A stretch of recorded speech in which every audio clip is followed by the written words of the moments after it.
Welcome and thank you for tuning in. You're listening to the Beyond 50 radio program. I'm Daniel Davis.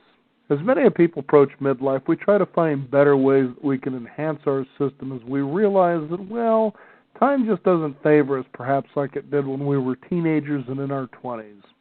On the Beyond 50 radio program, for many of you who have followed us, we try to find dynamic approaches to natural healing. That's right, more of a preventative approach to where we can find out how we can not only sustain our systems, but also enhance them to perhaps grab that fountain of youth that's been forever elusive out there in the world.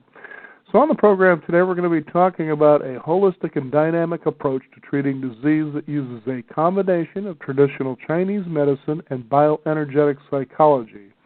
These methods are used to help find the underlying causes of illness, from stress to weakened energy circuits and communication by addressing the whole person and their story. And on the program today, we're going to be talking with a Portland area native. That's Portland, Oregon, that is. And he's going to be talking with us about what is known as BodyTalk. It's a system for self-healing. And I'd like to welcome to the Beyond 50 radio program today our guest, Steve LaMere. Steve, how are you today? I'm great this morning. How are you, Daniel? Well, we're doing pretty good. Tell us how you got started with BodyTalk. What was going on there? Well, wow, that's a far-reaching question. I actually I had traveled quite the journey, up in point. I mean, I'd gone through quite a bit of adversity and gone through what's known as the dark night of the soul, so to speak, where I kind of had a lot of lost things transpire in my life that really kind of brought me to my bottom. And I had tried everything possible externally to, change and control my environment in order to change my life. And that obviously doesn't work. I mean, we can change things externally, but it doesn't really change the inner world, so to speak. And it was really divine. I mean, I met someone that introduced me to BodyTalk, and she's a Portland area practitioner as well. And I did not have a one-on-one session. I did a group dynamic session, which is possible with BodyTalk as well. And it really opened me up, and really I started to experience a lot of shifts, minor shifts, but still shifts in the internal world, so to speak.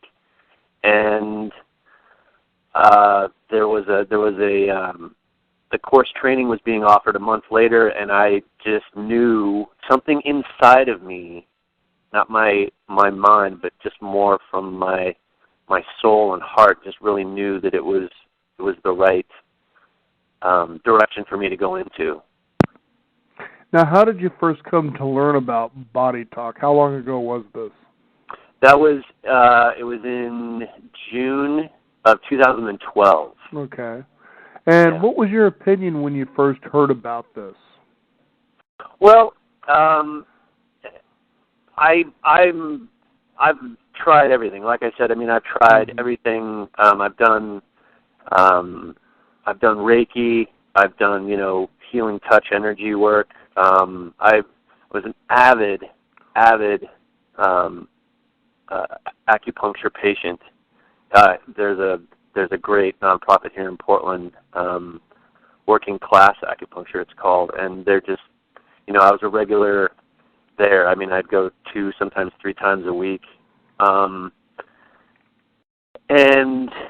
I'd always found results on some level, and so I've been open to things that resonated with me. I mean, definitely on the holistic, natural path. I mean, as far as like traditional medicine, I still firmly believe in that, in crisis or dire situations, but I've always been more of a holistic believer, and I don't know, it just coincidentally I had done some applied kinesiology for doing food and allergy testing and sensitivity to food, and that is the principle, one of the principles that BodyTalk works off of, and that's what it is applied kinesiology,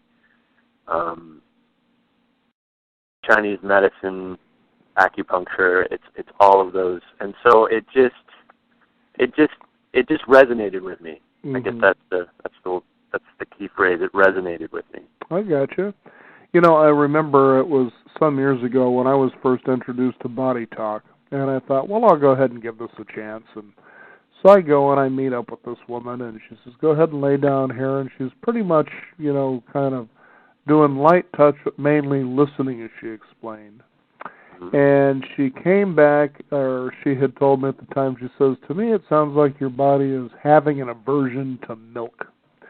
And I thought that was interesting that she would say that, because at that time I had started drinking milk again for the only reason that I was doing this is I was feeling these stomach pains, like these burns.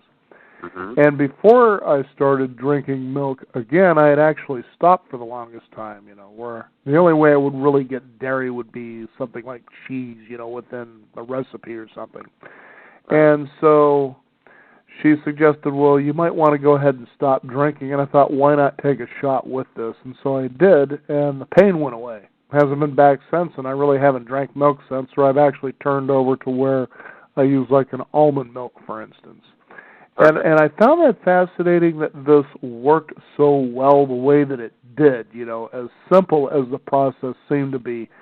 Tell us about what this does. I mean, does the body talk to people and you just learn how to listen? Is that what's going on here? Well, it is the example that you gave is like putting sugar in the gas tank. All right, I mean, and everybody has sensitivities. I have my own sensitivities as well.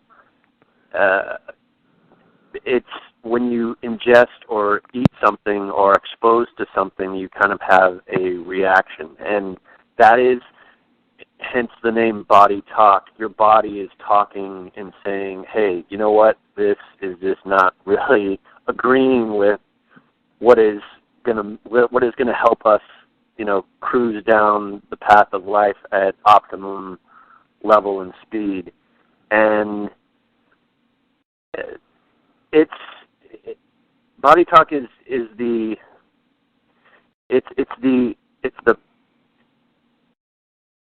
innate communication from all levels of the body. That's mind, body, emotion, to say, for us as individuals, as soulful beings, to flourish and feel good and think clearly. We need to align whatever is in misalignment, so to speak. Mm. And it's that Louise Hay. You've heard of Louise Hay, correct? Yes. I mean, you can heal thyself, right? I mean, that's in a nutshell. That's what it's about. I mean, and so that's what Body Talk works off of, is that the body is telling you what needs to be addressed in that moment in order for proper functioning of body, mind, emotions to be more in flow, so you're able to move down your day-to-day life and set whatever intention you have for that day to just do it and not get slowed down. Mm-hmm. Like when you have when you drink milk and have an adverse reaction. It's just also fascinating to realize that this really is an integration of the whole person rather than just aspects of it. And when you have people come to see you, do you tend to sometimes have people who are a little skeptical about how this works or how well that it works? Absolutely. I mean, I was talking with a practitioner, another fellow practitioner, and it's the left brain, right brain, analytical, or just kind of go with it. Like you asked me how, receptive I was and open to what body talk was and why. It's just I just knew, but it's the left brain that wants to know like what is it. And when I tell people about body talk, they're like, well, so is it like Reiki? Is it like, and it. In a nutshell, and this practitioner gave me the most succinct, just bullet point phrase to use when people ask her what she does. And I, as a body talk practitioner, assist and work with people in creating the kind of life that they want to truly live. Mm-hmm. And I guess the term that comes to mind is the suspension of disbelief. I mean, you want to try and cognitively, in your mind, understand what it is that's happening, but you're integrating from the heart or soul level. And so there's that, the longest distance a person will travel is from his head to his heart, and that is essentially what Body Talk works with. I mean, it's an energy medicine system that works on the physical, mental, and emotional issues that people have. And being who I am, I'm an experiential learner, and that's what Body Talk is. It's an experience to just, the less you know cognitively in your mind, you just kind of feel it and experience it. And I have my own, I just had a session a couple weeks ago where that happened, and it was truly just amazing. And go ahead. I was going to say, tell us about an experience or two, if you can, of people that you have worked with in Body Talk where perhaps a skeptic turned into a believer. Okay. I have a friend and a client as well. She lives in the Midwest, and this was back last fall. And it's a distance session because that, in talking about the principles of Body Talk, it works with quantum physics. And it's, if you've ever seen What the Bleep Do We Know or Down the Rabbit Hole, it works on that principle where energy has... It's non-local, so to speak. Exactly, exactly. And we are energy, as human beings, soulful beings on this earth. And I did a distance session for her on a Friday afternoon. And I did the session, and I was going to connect with her and let her know, what needed to be balanced and harmonized. And I didn't talk to her until the following week. I think it was on a Monday or Tuesday. And what she experienced over the weekend was something that was coming up for her emotionally around herself, but then it was manifesting in her relationship with her partner. And she felt this kind of clarity and just peace with like what she needed to do for herself in order to manage what she needed to work through with herself and him. And I was blown away because I had no communication with her until after she had gone through this episode with him. And it was just proof positive for me because you want that kind of tangible, like kind of blow your hair back, kind of like wow, or like make your hair stand on end kind of thing. Mm-hmm. That was one. And then just a few weeks ago, actually, I had a client who is actually currently going through menopause. And she'd been having the hot flashes that are so common with women that are going through that. And I did a session for her. It was probably around 7 o'clock at night. And after the session, she did not, the hot flashes subsided for about 4 or 5 hours.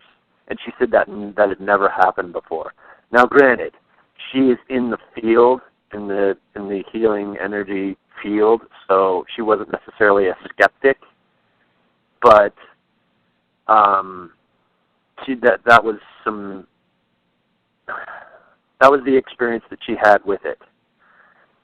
To specifically answer your question, I did a session last summer for a former coworker and friend, and he contacted me just about a month ago, and the things that came up in this session were definitely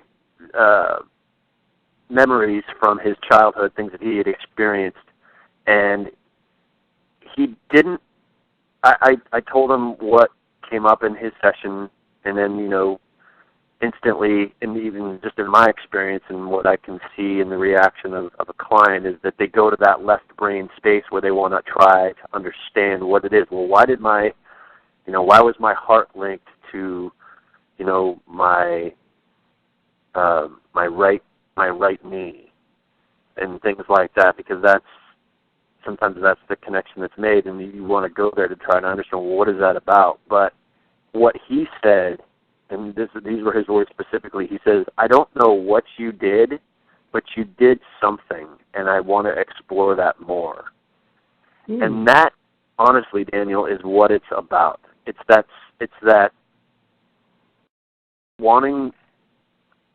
experiencing that feeling of a shift and wanting to explore that more. Mm-hmm. And for me, that is definitely the path that I have been on. I mean, like I said, I've always tried to do it externally, but I've definitely delved into the internal world, mm-hmm. Of self, because that's my job and responsibility in this life, is to, make myself the best that I can be. Yet I've tried to do that, but from, the wrong avenues, so to speak. And I mean, this is truly some of the most, in this last couple of years specifically, have been just the most transformative, amazing of my life. And I'm so grateful for each day and the opportunity that each day brings. Mm-hmm. Steve, I was just thinking of the classic book, Zen and the Art of Motorcycle Maintenance. Yeah, I'm sure a lot of listeners have probably heard that title, and others are scratching their head thinking, okay, what does motorcycle maintenance have to do with what we're talking about here? But yeah, there was a part that he was talking about when it comes to doing maintenance or fixing a motorcycle, or it could be a car. And so what you do is you crack open this owner's manual, and it shows you a schematic of perhaps the area you need to address. And then on the right or the left side of the page, depending on the book, that it gives you instructions. And again, here's this schematic, and it's suspended up there motionless, in time as though it's static. But the fact is, anybody who's ever worked on a car or a motorcycle, or maybe even built a model airplane, realizes that that's not true, that it really comes alive, and there are things that you just can't anticipate that will happen, to where you really begin to, as they say in the world of mechanics, get a feel for what it is that you're doing, And I found that to be fascinating, especially at that time, because I was kind of a backyard mechanic, and so I could relate and say, he's absolutely true. You don't do A, B, C, D, E, and F and get the end result that you're looking for according to the book, and especially according to the schematic. You go to work on the engine, you've got grease and dirt and oil. It's not suspended there clean with its, inanimate mechanical parts, so to speak. So that being said, it's interesting how we take a look at the way the body is from a medical perspective, especially a Western one. Right. And again, constantly we've said, we don't bash it. It's got a great place for treatment. But the fact is that unless we address that way in a common way, that, it becomes sort of dismissed, or there's skepticism, and times downright scorn or cynicism. Now, a good example of that is this, is the diagnosis and the treatment of cancer, especially here in America, is we tend to use that same approach when it's been so consistently proven that cancer is kind of, if not one of those very holistic diseases that can't be looked at as this entity that invaded our body and we need to battle and go to war on this thing. Exactly. Tell us your thoughts about this. Exactly. That is spot on. And Daniel, I can speak from personal experience of this. My father passed away in June. It'll be 12 years ago from cancer. And, you know, knowing what I know today in this moment, I mean, any kind of dis-ease, and I love that word, just breaking it down, dis-ease. It's dis-ease of the body. That is the body's, you know, it's a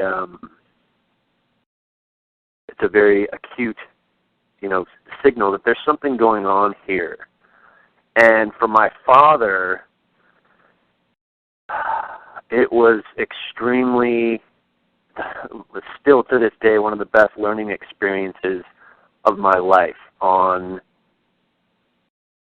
the switch in the body, in the mind-heart connection of the mind says, okay, this is a fight, where in the heart, in our heart center, it's saying this is trying to tell us something, that, you know, we need to listen. Because that's on a major disease level. But now, I mean, it's aches and pains as far as, you know, a twisted back or neck or tweaked knee.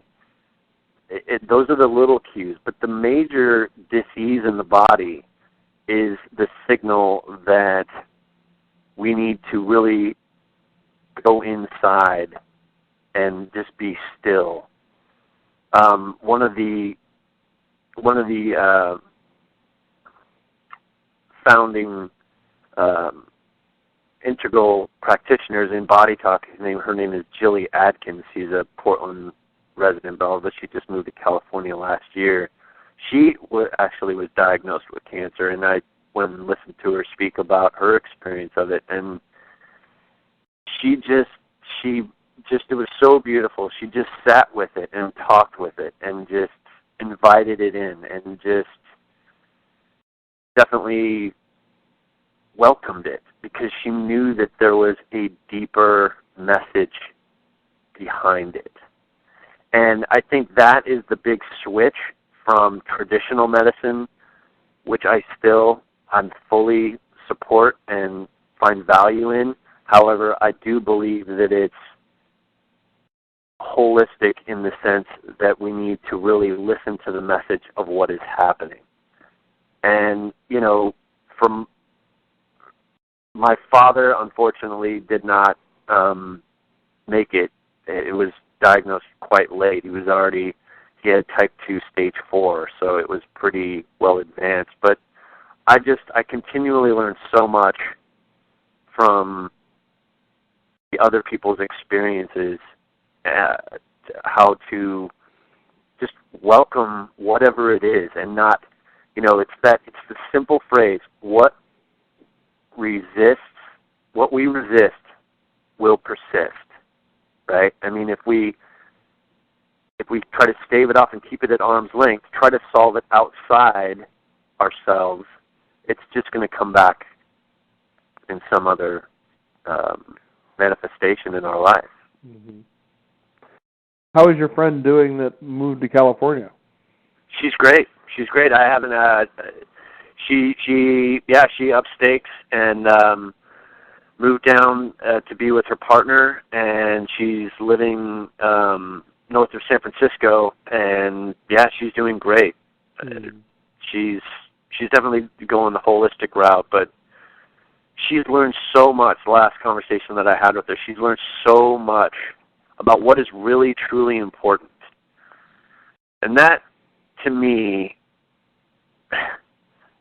the truth for me is that I am responsible for me and my health and well-being, and no one or no thing outside of myself will bring that happiness to me. And it's, we can change the circumstances of our life, but we just have to accept, we have to love, approve, and appreciate ourselves as we are today in this moment. And that gives us the foundation to move forward in a more loving, healthy way. Has BodyTalk allowed you to be able to not only understand the idea of living in the moment, but to actually now be in the moment? And if what has that been like for you? Oh my gosh, that is such a great question, Daniel. You have no idea. Like I said, I went through my dark night of the soul, and I've had such incredible teachers in my life that have taught me from their own experience and wisdom about present moment living.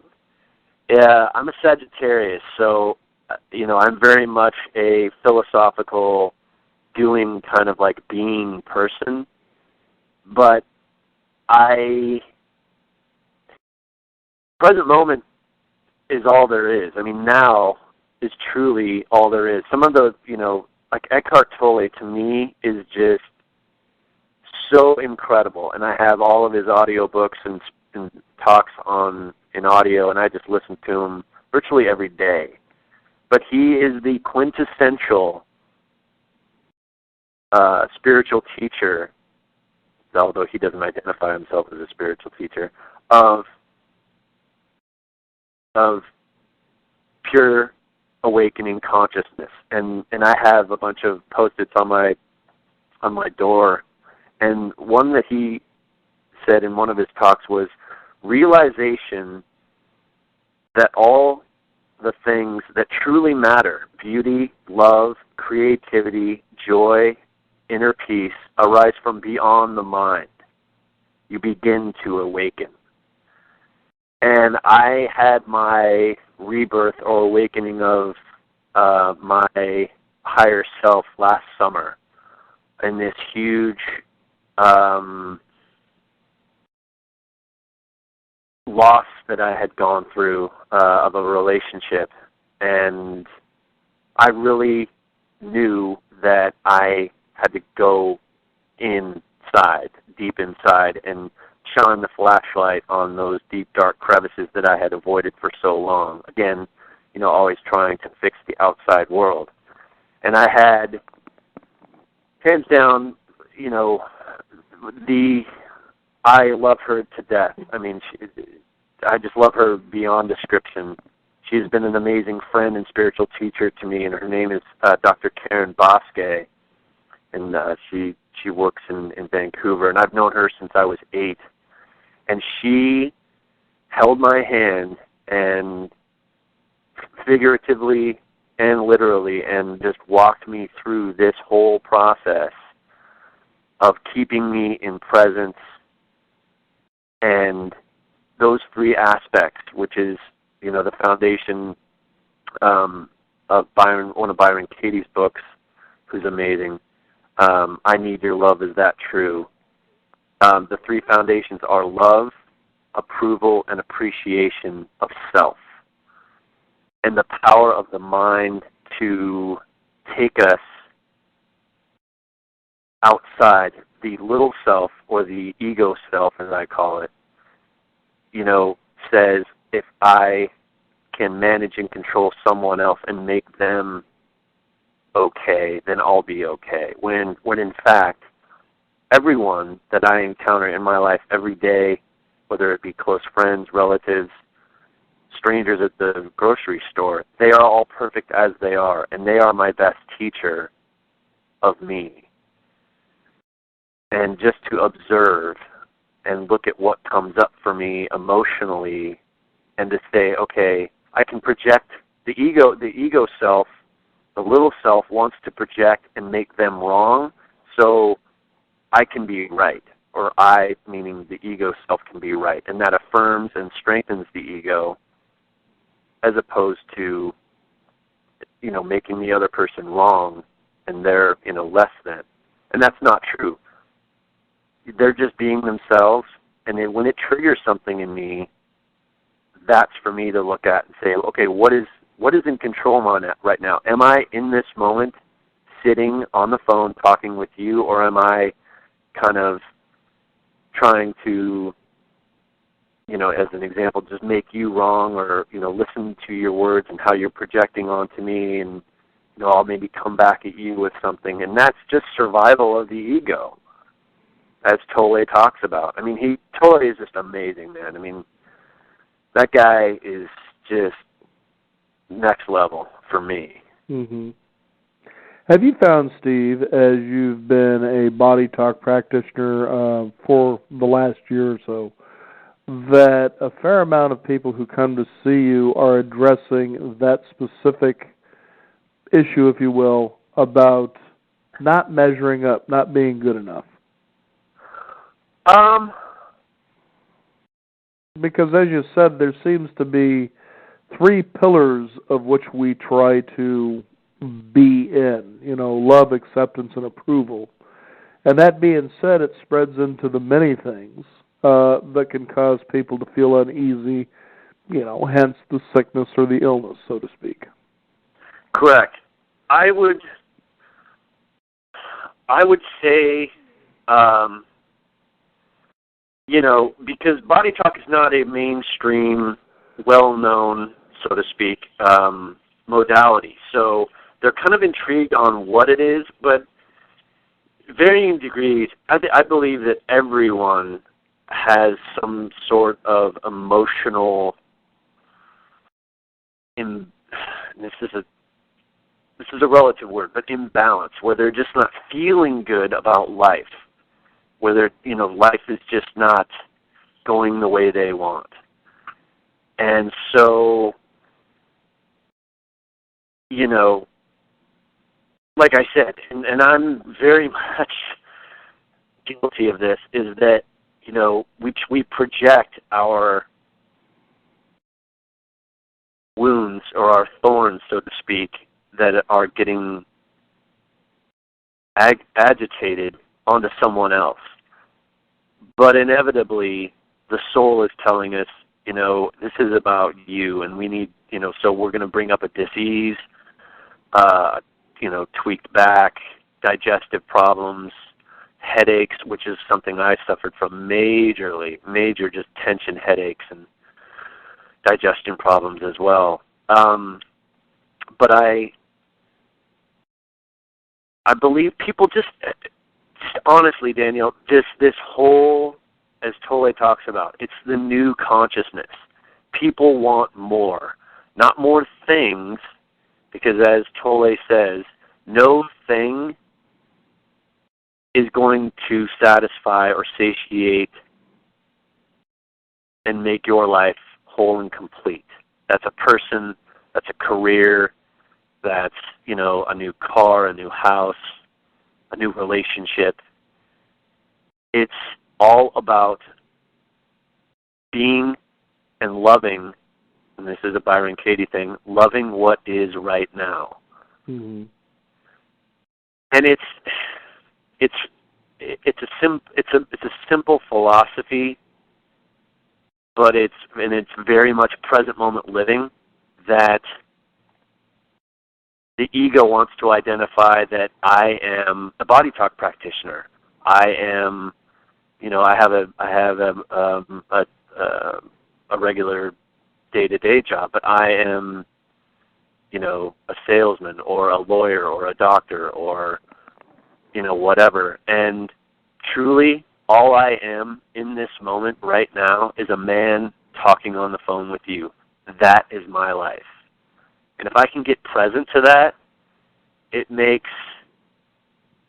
that is present moment living, where I don't, I've experienced a lot and I've become aware of a lot, but yet any kind of identification outside of what is right now is just the ego wanting justification of, like, I have status, I have this, I have, and there's nothing wrong with that, because I'm passionate about what it is that I've experienced, and I want to share that with other people. And so people that come and that it resonates with, they'll give it a shot. And I had a client who, in the middle of her session, she was very much in a, like, meditative, relaxed state, and she felt the presence, like it was just her and I doing a session, but then there was like a tribe all around surrounding the massage table as we were doing the session, and her eyes were closed, but she just felt this presence, like there were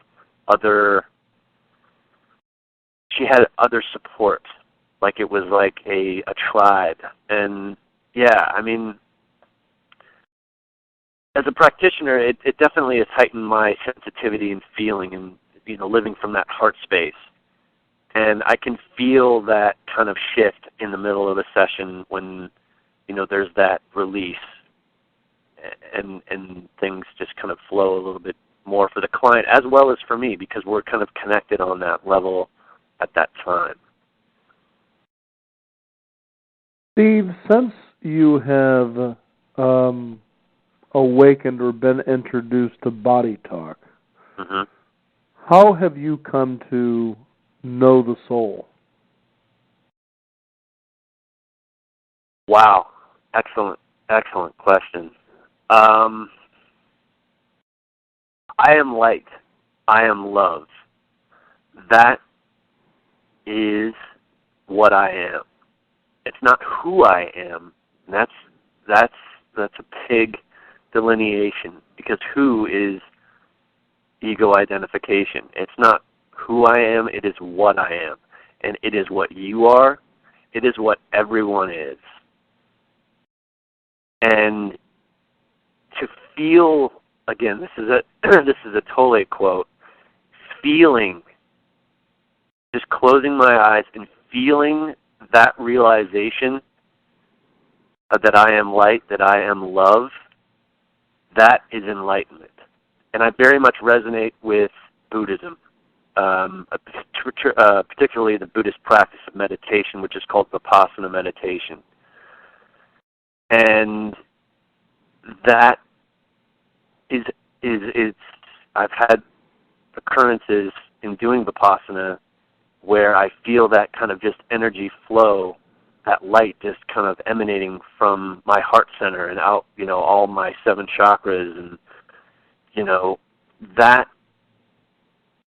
is, for me, knowing thyself, being in touch with my deep heart soul.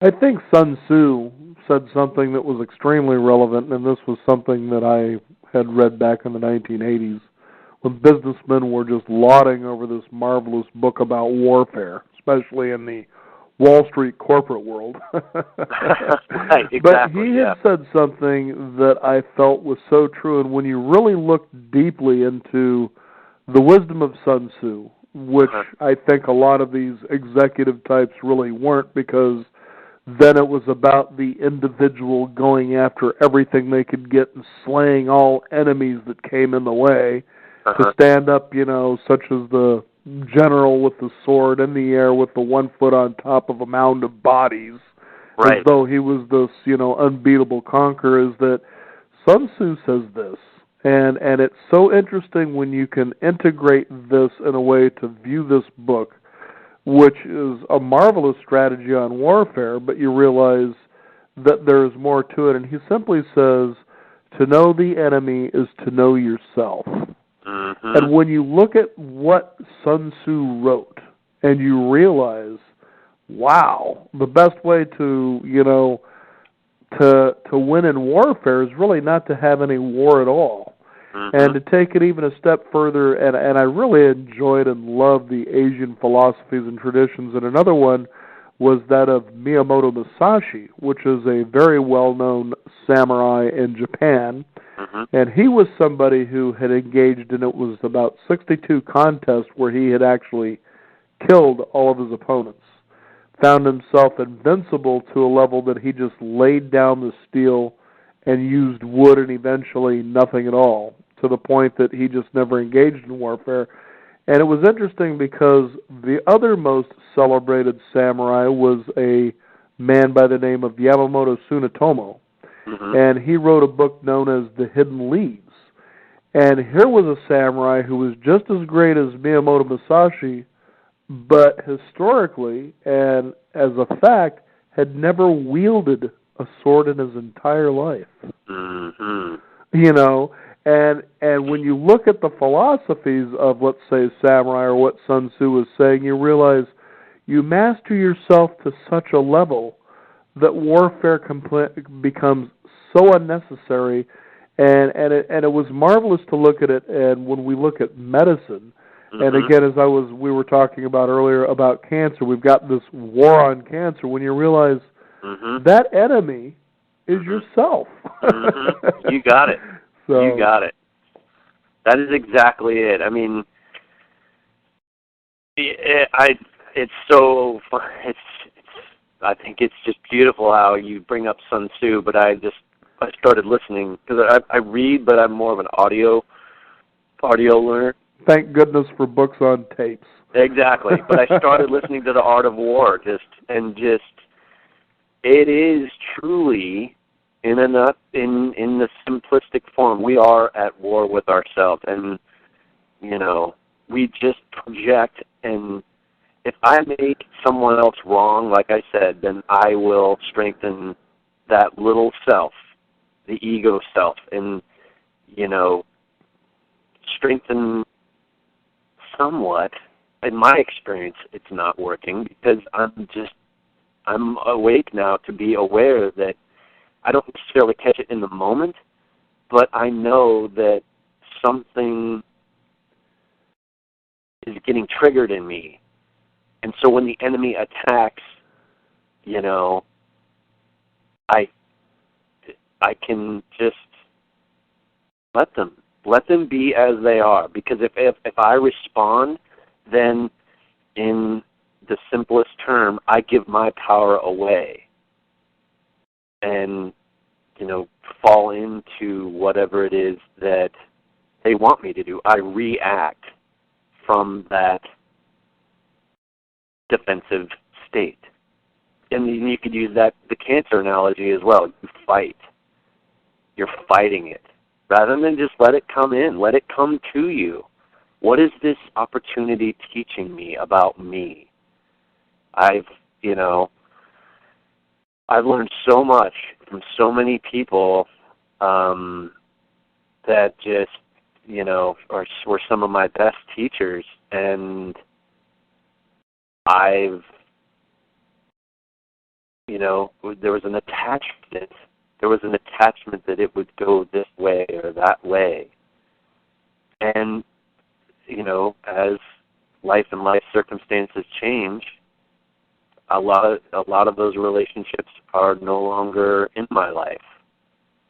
And yet, Daniel, I have never been happier, and I have the most incredible people in my life, starting with my family, my mom and my brother, and just the intimate, honest, vulnerable people that are coming into my life, and the strengthening of those relationships, because we're all one. We are all the same. I am you and you are me. And, to really see that, and then to have verbal and even nonverbal communication with one another in silence is truly connection with soul. And when souls connect, it's that, like I said, that feeling realization. It is feeling and experiencing life on just such a light loving level, as opposed to, like I said, I've traveled the full gamut of the darkness and the unhealthiness. And, I ran into someone at the grocery store at the New Seasons I lived by, and I hadn't seen her in years, and she was a former bike racer, and we started talking about what each other were up to, and the Body Talk for me, and it's appropriate that I saw her because, like I said, she was a bike racer, but Body Talk for me is one of the spokes on the bike wheel. It is one of the spokes that makes my entire wheel whole.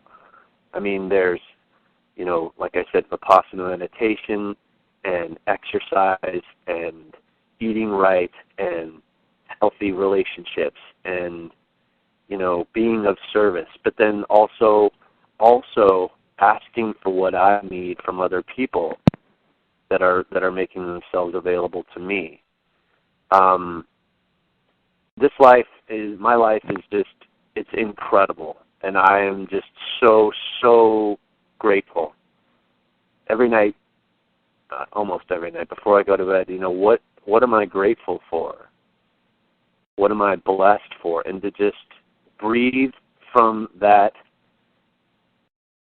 from deep in the diaphragm, take a nice deep breath and just feel that, and then just get present is just, it's better than any drug. And I mean, I was young once. I mean, let's be honest. I mean, I've done and experienced a lot in my life, but it's better than any kind of high that I have ever experienced in my life. And it's el natural, man. It's just like, and it's just getting better and better and better. And I'm excited. I mean, I had a conversation with someone the other day, and I was just doing what I was doing, and he just came by, and he walked by, and he kind of got a smirk on his face, and he's like, "What are you smiling at?" And I kind of was taken aback, and he just said, "It's almost like you know something that we don't." And I thought about it for a minute, and I just said, "You know what? I guess that I do. I love this moment. I mean, whatever it was that I was doing." And the thing is that continually happens, is that I'm just learning, and more importantly, my higher self is remembering and getting more connected to the source energy, divine, God, Buddha, Yahweh, whatever kind of label that resonates with other people. I mean, that's what this life is about. Steve, how can people find out more about you and more about Body Talk? You can reach out to me through my website, which is Steve LaMere, that's LAMERE.com, or you can email me directly at stevelamere@gmail.com. And to find out more about Body Talk, you can actually go to the International Body Talk Association website, which is www.BodyTalkSystem.com. Very interesting conversation, Steve. Thank you for joining us on the program. I know that our listeners have gained tremendous value from what you have and what you have to offer here. And if you can, one more time, give out that website. My website is stevelamere.com. That's LAMERE.com. And the International Body Talk Association is www.BodyTalkSystem.com. Steve, I want to thank you for taking the time to join us here on the program and share this wonderful wisdom and opportunity to have people find out how they can integrate and feel the whole they always were in the first place. Thanks again for joining us. Daniel, thank you so much. I'm so grateful, and enjoy this beautiful day.